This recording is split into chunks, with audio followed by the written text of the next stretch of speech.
26 student universitarju li qed jistudjaw biex isiru periti poġġew madwar mejda u flimkien ma' persuni b'diżabilità ħadmu fuq proġett biex solar f'ċentru komunitarju fil-Qrendi jinbidel fi spazju inklusiv għal żgħażagħ differenti.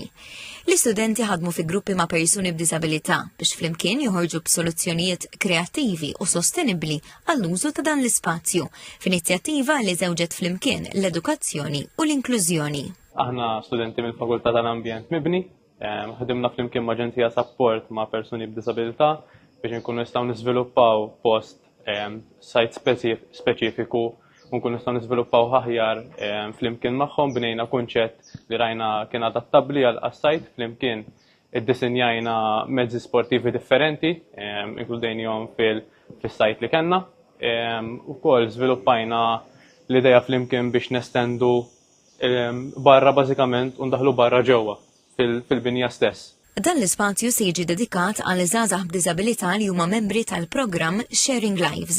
Il-kap eżekuttiv tal-Aġenzija Support, Oliver Xikluna, qal kif b'dan il-proġett iż-żgħażagħ b'diżabilità kellhom sem attiv fil-proċess tat-teħid tad-deċiżjonijiet. Din inizjattiva vera tajba fl-opinjoni tiegħi minħabba li qed issir din il-ħidma flimkien mal-Università ta' Malta, l-Fakultà tal-Arkitettura u d-Disinn, flimkien ma' ħaddiema mill-Aġenzija u persuni b'diżabilità. Fl-aħħar mill-aħħar dawn iż-żgħażagħ għażlu huma stess id-diżinn favorit tagħhom għal Youth Hub.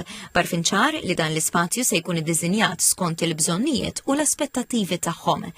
Il-Ministru għall-Inklużjoni Giulia Farrugia spjegat kif dan il-proċess ta' partiċipazzjoni attiva ikompli jsaħħaħ il-viżjoni tal-Gvern u l-Aġenzija Support, dik li l-awtonomija tal-persuni b'diżabilità titpoġġa fiċ-ċentru tal-ħidma li ssir.